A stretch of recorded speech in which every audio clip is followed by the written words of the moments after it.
Us is the artificial intelligence voice of Ben Shapiro narrating this pod-like summary of the Ben Shaprio show. In this segment, Ben Shapiro scrutinizes the asymmetrical approach the world, and specifically, the U.S. takes in dealing with the conflict between Israel and Palestine, with a particular focus on the militant group Hamas. Shapiro first provides an analysis of the imbalance in the narrative, discussing a grotesque incident in which Hamas reportedly assaulted and attacked a woman. A US representative was questioned about the incident. However, her response was deemed one-sided as she highlighted the suffering of the Palestinian population at the hands of Israeli airstrikes, but refused to acknowledge the brutality of Hamas. The discourse moves on to the White House's stance on Israel's strategy towards dealing with Hamas. Shapiro argues that the U.S.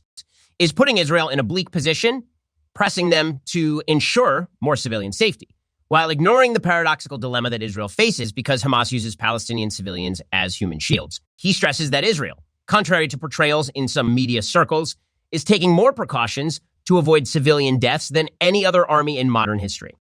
Shapiro further criticizes the Biden administration's urge for Israel to restore humanitarian aid to Gaza at the same level as during the recent ceasefire, pointing out the potential for Hamas to misuse this aid. He claims the White House is imposing a no-win situation on Israel, either by fearing an actual defeat if it does not carry out its operations against Hamas, or a strategic defeat if it proceeds with its operations and civilians die. The subject then shifts to Iran-backed Houthi rebels' attacks on commercial ships in the Red Sea and the firing of ballistic missiles, accentuating the perceived lack of American strength. Shapiro argues that these terrorists and radicals act so boldly because they perceive the United States as weak and the Democratic Party as being sympathetic to terrorism. In conclusion, the narrative dissected here points to a discrepancy in how Israel's actions against Hamas are viewed compared with Hamas's brutal and relentless actions. The discussion indicates bias in the narrative, prioritizing the reports of violence from one side over the other. In the analyzed discourse, Ben Shapiro continues his discussion, focusing on the role of intimidation and victimization in the Israel-Palestinian conflict. Highlighting a rally involving American-Islamic relations, he notes the usage of tactics dating back to the Arab oil embargo of 1973, originally used to make Americans reconsider their support for Israel. Shapiro emphasizes how embedded this strategy has become by citing an interview with Osama bin Laden from 1998. Central to Shapiro's argument is that these intimidation tactics are purposely aimed at fomenting fear and inciting responses.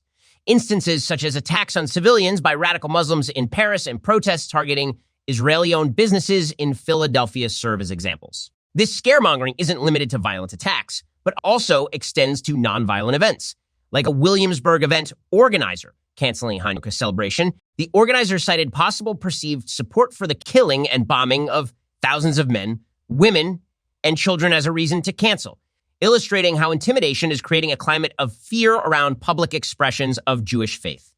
And criticizes the Columbia School of Social Work for a teach-in session, featuring a poster that, in his opinion, is strongly biased, further stoking tension. Such tactics are framed as purposeful strategies to unnerve, intimidate, and ultimately erode support for Israel. Shapiro also discusses how data abuse by tech giants poses a threat to personal information privacy. These companies use personal data for their own purposes, which he suggests can be curtailed through the use of VPNs for online browsing. These comments are part of an ongoing discussion about the role and responsibility of tech companies in managing data and maintaining user privacy. This examination serves to underscore how acts of intimidation, bias, and the misuse of technology can contribute to a climate of fear and hostility, particularly with regard to the Israeli-Palestinian conflict. In this engaging podcast, Ben Shapiro dives deeper into the intimidating tactics employed in the Israeli-Palestinian conflict. He cites a Columbia School of Social Work teach-in session as an example of clear bias, alleging that it aims to instill fear, intimidate, and cause a steady depletion of support for Israel. Shapiro also discusses students protesting at Cornell University and Brown University, asserting their actions ooze hypocrisy and they often resort to intimidation. Their cries for the university to disassociate themselves from companies doing business with Israel and their vocal condemnation towards a war in Gaza demonstrates their endorsement towards aggressive ideologies. These universities are urged to divest from Israel, and there are calls for the trial of university presidents. It's a climate where simply participating in a protest could be considered doxing by these student groups, an intimidation tactic in itself, according to Shapiro. A shocking incident concerning the president of Brown University arises in Shapiro's discussion next. She was supposed to express the importance of religious freedom and unity across religions. However, due to student heckling her during her speech, she omitted the segment where she suggested every individual from the university community should be able to wear a Star of David or a kippah. This, Shapiro argues, signifies a moral decay within society where we cave into pressure from extreme groups. He draws a parallel between international conflicts and campus protests. He points towards incidents like Venezuela's possible invasion threat to its neighboring country, guided by a rigged referendum result, Russia's continued aggression towards Ukraine, and North Korea's nuclear threats, suggesting that these actions are taken with an understanding of a weak response from Western powers. Shapiro then flips the conversation towards climate change and the deindustrialization and redistribution agenda of the political left. He brings up the UH climate chief, Sultan Al-Jaber, who challenged the possibility of a total phase out of fossil fuel without halting socioeconomic development, and contrasts this with the opinion of the Biden administration's climate envoy, John Kerry. Kerry, on the other hand, calls for the death of all coal plants. The subsequent issue discussed is the failing clean energy initiative in South Africa and Indonesia, where the wealthy nations can't seem to push the developing countries away from coal and other fossil fuels. This underscores the duality of these seemingly socio-problematic challenges. This drawn-out discussion encapsulates the complexities of intimidation and bias, misuse of technology, geopolitical tensions, and the realities of global warming fight. In this episode, Ben Shapiro breaks down the contradictions of the international left's approach to both foreign policy and environmental policy. While they promote a hands-off approach to foreign conflicts, assuming it will make the world a better place, they simultaneously promote an imperialistic approach to environmental policy aimed at preventing developing nations from growing their economies. Shapiro criticizes Pope Francis as a prime example of this moral disconnect, conveying his disappointment in the Pope's focus on environmental issues instead of traditional values. He challenges the Pope's call for the elimination of fossil fuels to fight climate change, arguing it disregards the fact that the most impoverished parts of the world rely heavily on these fuels. He jumps back to domestic issues by discussing the expulsion of George Santos from Congress. This could potentially set a precedent of expelling members based on accusations of a crime before conviction. He points out that this action might be linked to the anti-Trump movement, where accusations were enough to push an impeachment inquiry. Shapiro then addresses the decreasing popularity of Bidenomics. It's evident that even House Democrats are distancing themselves from the term due to its lack of effectiveness and the current dissatisfaction with the economy. Despite this, they stack their support behind the policies associated with Bidenomics.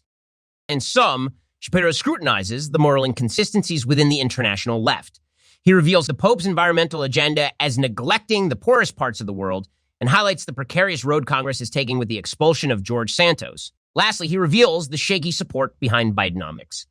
As the podcast unfolds, Ben Shapiro delves into why the term Bidenomics has stumbled in popularity among House Democrats. Affixing Biden's name to his unpopular economic policies has further deteriorated their appeal to the American voters, contrary to what happened when Barack Obama, a personally popular president, was linked with his failing policies. This demonstrates the Democrats' rocky outlook for the 2024 election. According to Shapiro, is twofold: paint Donald Trump as a tyrant and secure his criminal conviction.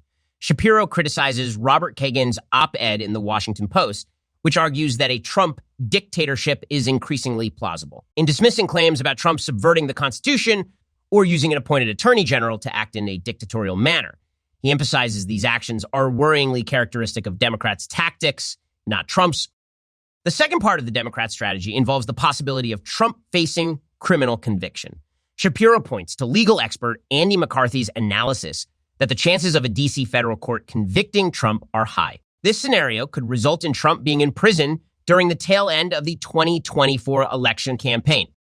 Throughout the podcast, Shapiro offers insights into the evolving dynamics in the political landscape and potential strategies that parties might adopt in the run-up to the 2024 election. He scrutinizes the Democrats' approach and draws parallels with their past tactics, providing a critical perspective on the developments.